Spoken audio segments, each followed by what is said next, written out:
Hello everyone, हमारा section 91 complete हो गया था। आज हम सेक्शन 92 को देखेंगे। मैंने आपको बताया था सेक्शन 92 और 91 एक दूसरे के साथ पढ़ते हैं, ये एक दूसरे से कनेक्ट हैं, एक दूसरे के पूरक हैं। ठीक है, तो अब आपको क्या करना है, 91 को मैंने अलग कंप्लीट किया था, 92 को वर्ड टू वर्ड समझेंगे। सबसे पहली बात यहाँ पे किस चीज़ की जा रही है, ये बात कर रहा है exclusion of evidence of oral agreement, यानी कि ओरल एग्रीमेंट जो भी है उसको एक्सक्लूड कर रहा है। ठीक है, उस चीज का एविडेंस देने के लिए आपको एक्सक्लूड किया जा रहा है, यानी मौखिक करार के साक्ष्य का अपवर्जन कर रहा है। तो अब उसी चीज को हम समझेंगे कि जैसे कि हमने सेक्शन 91 में पढ़ा था। हमने सेक्शन 91 में क्या पढ़ा था कि आपके और मेरे बीच में किसी भी तरह से अगर कोई कॉन्ट्रैक्ट हुआ, चाहे वो रिटर्न में या वो रिटर्न में हुआ या फिर लॉ के द्वारा रिक्वायर था वो इसलिए रिटर्न में हुआ। ठीक है, दोनों ही सिचुएशन में हमारी मर्जी से हुआ कॉन्ट्रैक्ट या फिर लॉ में था कि जी नहीं आप जो भी कॉन्ट्रैक्ट करेंगे, जैसे कई जगह होता है ना कि आप क्या है डॉक्यूमेंट की फॉर्म में ही चीज़ों को लिखें तो आप सेफ रहेंगे। तो इन दोनों ही कंडीशन में अगर कोई भी कॉन्ट्रैक्ट हुआ अंडर सेक्शन 91 तो आप उसको क्या कर सकते हैं, आप उसको साबित कर सकते हैं या तो कोर्ट में डायरेक्ट प्रोड्यूस करके राइटिंग का जो डॉक्यूमेंट है, और अदरवाइज अगर आप सेक्शन 65 में टाइटल है। इतनी बात हमने पढ़ ली थी। अब यहाँ पे सेक्शन 92 आपका पिक्चर में कब आ रहा है, सेक्शन 92 इसके बाद ही आ रहा है। कैसे आ रहा है इसके बाद, देखिए यहाँ पे सेक्शन 92 आपको ये समझा रहा है कि जो डॉक्यूमेंट अंडर सेक्शन 91 प्रूव किया जा चुका है या साबित हो चुका है, कैसे भी करके चाहे वो साबित हुआ, वो मैटर यहाँ पे नहीं है कि साबित हो गया। ठीक है ना, तो अब चाहे वो किसी भी तरह से वो मैंने बोला ना, तो अब इन दोनों ही कंडीशन में, ठीक है, दोनों ही कंडीशन में कोई भी ओरल एविडेंस किसी ओरल एग्रीमेंट का या किसी स्टेटमेंट का नहीं दिया जाएगा। आप इस बात को ध्यान रखना। जब 91 के अकॉर्डिंग वो क्या हो चुका है, साबित किया जा चुका है, तो चाहे वो फिर क्या है डॉक्यूमेंट की पार्टीज हो या फिर पार्टीज के रिप्रेजेंटेटिव हो, ठीक है, उसके द्वारा किसी भी तरह का कोई ओरल एग्रीमेंट या फिर कोई स्टेटमेंट का एविडेंस नहीं दिया जा सकता। अब यहाँ पे किस चीज का एविडेंस देना चाह रही है वो पार्टी और वो रिप्रेजेंटेटिव, वो इस चीज का एविडेंस देना चाह रही है कि जो भी कॉन्ट्रैक्ट, जो भी वो था डॉक्यूमेंट था, उसमें जो टर्म्स वगैरह थी और व्हाटएवर, उसको वो कॉन्ट्राडिक्ट करना चाह रही है। उसको कॉन्ट्राडिक्ट करने के लिए, उसमें हेर फेर करने के लिए, उसमें कुछ चेंज करने के लिए, जोड़ने घटाने के लिए किसी तरह से चाह रही है कि उसमें किसी तरह से कुछ चेंज हो जाए।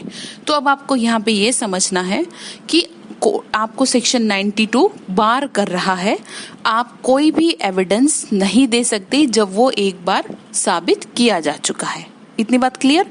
अब आगे आपको दो बातें ध्यान रखनी है इसमें कि जहां पे बात हो रही है कि रिप्रेजेंटेटिव और पार्टीज की, अब यहाँ पे अगर कोई तीसरा पर्सन है तो उसको एक्सक्लूड नहीं कर रहे, उसके ऊपर ये सेक्शन अप्लाई नहीं होगा। आप इतनी बात ध्यान रखिएगा।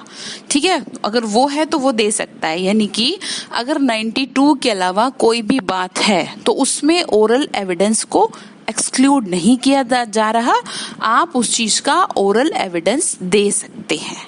ठीक है, 92 में आपकी इतनी बात है। अब यहाँ पे कह रहा है कि एक तरफ तो बार कर दिया, लेकिन बार के साथ साथ मैंने आपको बताया ना एक्सेप्शन और प्रोविजंस को कभी भी स्किप ना करें गलती से भी। तो अब इस प्रोविजंस को समझना बहुत जरूरी है। अब प्रोविजंस में कह रहा है कि अभी हमने क्या कहा, बार कर दिया आपको कि आप नहीं दे सकते, लेकिन प्रोविजंस में यानी जो आपके प्रोविजो हैं उसमें 6 एक्सेप्शंस दे रखे हैं, यानी 6 प्रोविजो दे रखे हैं।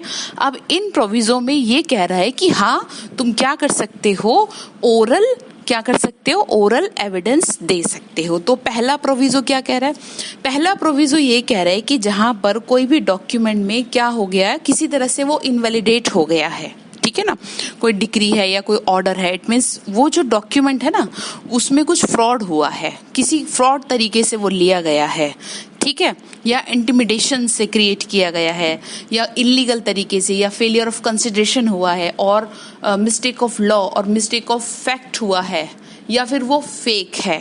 तो इन सच सिचुएशन आप क्या कर सकते हैं, इस तरह के जो भी फैक्ट हैं उनके बारे में ओरल एविडेंस दिया जा सकता है। आप ध्यान रखिएगा, मे है, शैल नहीं है, आप दे सकते हो ओरल एविडेंस, ठीक है।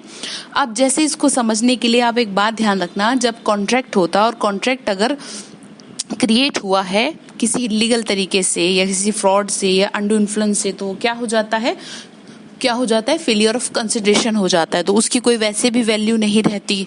तो इसीलिए आप क्या कर सकते हैं, इन सच सिचुएशन आप ओरल एविडेंस दे सकते हैं। इतनी बात क्लियर। अब प्रोविजो 2 क्या कह रहा है? प्रोविजो 2 आपको बता रहा है कि जहां पर अगर किसी मैटर पर डॉक्यूमेंट साइलेंट है, अगर किसी मैटर पर कोई भी डॉक्यूमेंट साइलेंट है तो आप क्या करेंगे, समझ रहे हैं। अब इस चीज को समझने के लिए आपको 2 बातें याद रखनी है कि जहां पर डॉक्यूमेंट साइलेंट है तो आप सेपरेट, जहां पे डॉक्यूमेंट साइलेंट है तो आप सेपरेट ओरल एविडेंस का क्या दे सकते हैं, सेपरेट ओरल एग्रीमेंट का एविडेंस दिया जा सकता है। लेकिन आपको इस 1-2 बातों का ध्यान रखना है। पहली बात क्या है कि जो ओरल एविडेंस है वो क्या होना चाहिए, इट मीन्स जो मौखिक साक्ष्य है ऐसे विषय से ही संबंधित होना चाहिए जिसके बारे में डॉक्यूमेंट है। जो भी ओरल एविडेंस आप दे रहे हैं अंडर सेक्शन 92 वो उस डॉक्यूमेंट के बारे में ही होना चाहिए, कोई और कहानी ना सुना रहे हो आप। और इसका जो 2 है वो क्या कह रहा है, इसका 2 कह रहा है कि जो इस प्रकार का जो आप ओरल एविडेंस दे रहे हैं डॉक्यूमेंट में जो भी शर्तें दी गई हैं उनके इनकंसिस्टेंट नहीं होना चाहिए, यानी उसकी असंगत ना हो, उसमें रह करके ही आप उस चीज का क्या दे रहे हो, ओरल एविडेंस दे रहे हो, ठीक है। इसमें यही लिखा है, अगर किसी मैटर पर डॉक्यूमेंट साइलेंट है तो उसको आप किसी सेपरेट ओरल एग्रीमेंट से प्रूव कर सकते हैं, ठीक है। लेकिन ये कंडीशन आप इसकी ध्यान रखना। इसको समझने के लिए आप इलस्ट्रेशन जी को देख सकते हैं, ठीक है। जी इलस्ट्रेशन है जिसमें घोड़े की बात की गई है कि जो वो क्या करता है, घोड़ा बेचता है अपना, ठीक है, घोड़ा बेचता है, जिसमें क्या है वो वर्बली वारंटी देता है कि वो अच्छा है। कौन, जो ए है, वो बी जो है वो ए को एक घोड़ा बेचता है और वो वर्बली वारंटी देता है कि अच्छा है। तो जो इसमें बात उसने जो मुंह से कही है ना, जो शब्दों में जो मुंह से कही है उसको साबित किया जा सकता है, यानी कि जो बात डॉक्यूमेंट में नहीं लिखी गई है, यानी कि जो डॉक्यूमेंट में केवल इतना लिखा था, जैसे कि आपके बेरक में लिखा है कि बी को एक घोड़ा बेचता है और वर्बली वारंटी देता है कि वो अच्छा है, तो बी को ए इन शब्दों को लिखकर एक कागज देता है। ए और जो कागज होता है उसमें क्या लिखा रहता है कि 500 रुपए में घोड़ा खरीदा है, तो बी ओरल जो वर्बली वारंटी है उसको साबित कर सकता है, ठीक है ना। यानी जो भी ओरल कहा गया है, जो साइलेंट जिसमें डॉक्यूमेंट में कुछ नहीं लिखा, उसमें क्या किया जा सकता है, उसमें बात को साबित किया जा सकता है, ठीक है ना। देखिए घोड़ा स्वस्थ है, ये डॉक्यूमेंट में नहीं लिखा, तो घोड़ा स्वस्थ है तो इस बात का ओरल एविडेंस दिया जा सकता है, ठीक है ना। वो साउंड है, ये वर्बली वारंटी दी थी ना, उसने मुंह से ही कहा था, तो इस बात को प्रूव किया जा सकता है। क्लियर। अब आपका प्रोविजो 3 है। प्रोविजो 3 क्या कह रहा है, ये ऑब्लिगेशन की बात कर रहा है कि किसी डॉक्यूमेंट में अगर कोई ऑब्लिगेशन है, कुछ करने के लिए कहा गया है, जिसे कंडीशन प्रेसिडेंट के नाम से जाना जाता है, इसमें बताया गया है। तो कंडीशन प्रेसिडेंट क्या होती है, कंडीशन प्रेसिडेंट होती है पूर्व शर्त। किसी भी काम को करने के पहले आपको क्या कर देना, कुछ पूर्व शर्तों के लिए कंप्लीट करने के लिए कहा गया है, ठीक है। तो कंडीशन प्रेसिडेंट कॉन्स्टिट्यूट करने वाले कोई ओरल एग्रीमेंट है तो उनको प्रूव किया जा सकता है, ठीक है ना। अगर उनसे रिलेटेड कोई बात है तो उसको भी आप क्या कर सकते हैं, प्रूव कर सकते हैं।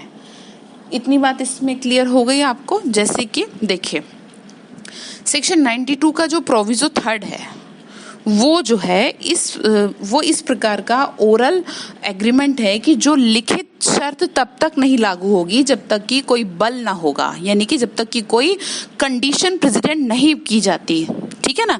तो या कोई निश्चित घटना नहीं घटती, तो ऐसी अवस्था में ओरल एविडेंस एडमिसेबल होगा क्योंकि शर्त पूरी नहीं की गई, ठीक है ना, शर्त पूरी नहीं गई की तो इसलिए जो कॉन्ट्रैक्ट है वो परिपक्व नहीं हुआ, तो इसीलिए लागू नहीं हो सकती। तो आप उस चीज को समझ के रखें कि ऐसी सिचुएशन में क्या कर सकते हैं, ओरल एविडेंस आपका एडमिसेबल होगा जब तक कि कोई घटना नहीं घट जाती, यानी जब तक आप उस शर्त को पूरा नहीं कर देते।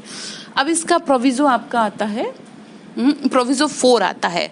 अब प्रोविजो 4 किस चीज की बात कर रहा है, प्रोविजो 4 कह रहा है कि अगर कोई डिस्टिंक्ट है या सेपरेट आपका क्या है, ओरल एग्रीमेंट है, कोई कॉन्ट्रैक्ट या ग्रांट या और कोई अदर डिस्पोजिशन ऑफ प्रॉपर्टी के लिए, इट मीन्स मॉडिफाई करने के लिए, तो उसको प्रूव किया जा सकता है।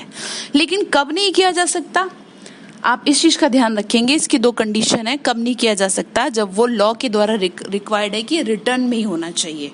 और जैसे कई बार होते हैं ना कोई डॉक्यूमेंट कि भाई आपने रजिस्ट्रेशन एक्ट पढ़ा हो कि इसमें उसमें लिखा रहता है कि ये डॉक्यूमेंट आपके रजिस्टर्ड ही होने चाहिए, तो अगर ऐसा कुछ है तो आप उसको प्रूव नहीं कर सकते, मॉडिफाई करने के लिए आप उसको ओरल उसका आप एविडेंस नहीं दे सकते, उसको प्रूव नहीं किया जा सकता अगर लॉ के द्वारा रिक्वायर्ड है कि उसको लिखित में होना चाहिए। ठीक है, तो इतनी बात क्लियर हो गई इसमें। देखो, लेकिन सब्सिक्वेंट रजिस्टर्ड डॉक्यूमेंट के तहत अगर जो डॉक्यूमेंट की टर्म्स हैं उसको अल्टर किया जा सकता है, इतना बात आप ध्यान रखिए, रिवाइज किया जा सकता है, अदरवाइज किसी और तरीके से नहीं किया जा सकता। कब, सब्सिक्वेंट रजिस्टर्ड डॉक्यूमेंट के तहत। ठीक है, अब प्रोविजो 5 क्या कह रहा है, प्रोविजो 5 कस्टम और कुछ यूजेज की बात कर रहे हैं कि अगर आपका कोई कॉन्ट्रैक्ट किसी कस्टम और यूजेज के तहत हुआ है, यानी उसके अंदर हुआ है, तो आप उस चीज का भी एविडेंस दे सकते हैं। जैसे कि ए ने बी के साथ क्या किया, ये एविडेंस, ये कॉन्ट्रैक्ट किया कि तुम मुझे इतना सामान भेजो, तो अब जहां पर सामान भेजा गया वहां पे ये यूजेस था कि यहाँ जो भी सामान आएगा, कैसे आएगा, मालगाड़ी से या कैसे भी आएगा, तो उसका जो किराया है वो कस्टमर देगा या वो और कोई व्यक्ति देगा, तो उस चीज का भी, उस यूजेज का भी एविडेंस दे सकते हैं। यहाँ पे डॉक्यूमेंट कुछ नहीं कह रहा, यहाँ पे आप यूजेज की बात कर रहे हैं, यहाँ पे आप उस कस्टम की बात करें। जैसे कई जगह कुछ कस्टम्स को फॉलो करना पड़ता है, आप चाहें या ना चाहें आपको करना पड़ेगा। प्रोविजो 6 आपका क्या कह रहा है, प्रोविजो 6 आपका कह रहा है कि यहाँ पर बात आ रही है कि जो लैंग्वेज की, जैसे अगर डॉक्यूमेंट में जो लैंग्वेज है, उस डॉक्यूमेंट में जो लैंग्वेज है वो किस तरीके से एग्जिस्टिंग फैक्ट से कनेक्टेड है, इस चीज का भी ओरल एविडेंस दिया जा सकता है, बार नहीं लगेगा उसमें। क्या कहा, किस तरीके से एग्जिस्टिंग फैक्ट से कनेक्टेड है, इस बात का भी ओरल एविडेंस दिया जा सकता है, वो जो डॉक्यूमेंट में लैंग्वेज लिखी है।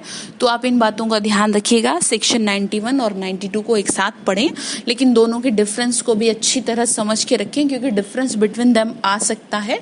वर्ड टू वर्ड चीजों को क्लियर करें। ठीक है, आगे का सेक्शन जो आपका है वो पेटेंट एम्बिग्यूटी और लेटेंट एम्बिग्यूटी से रिलेटेड है, जो कि इंपॉर्टेंट है। मैं साथ साथ बता भी दूंगी आपको मेंस और प्री क्या क्या है इसमें। पेटेंट एम्बिग्यूटी और लेटेंट एम्बिग्यूटी को समझाने से पहले मैं आपको सिर्फ इतना बता दूं कि इसका मतलब क्या है। जहां पे बात हो रही है कुछ डॉक्यूमेंट्स के कॉन्सेप्ट को समझने में प्रॉब्लम आ रही है, किस चीज की, क्योंकि वर्ड्स क्लियर नहीं है, लैंग्वेज क्लियर नहीं है, कि कुछ लिखा तो हुआ है लेकिन समझ में नहीं आ रहा। तो जब समझ में नहीं आ रहा तो इन सब सिचुएशन क्या किया जाए, कौन सी बातों को समझा जाए, कौन सी बातों को नहीं समझा जाए, वही हम आगे के चैप्टर में कवर करते हैं। ओके।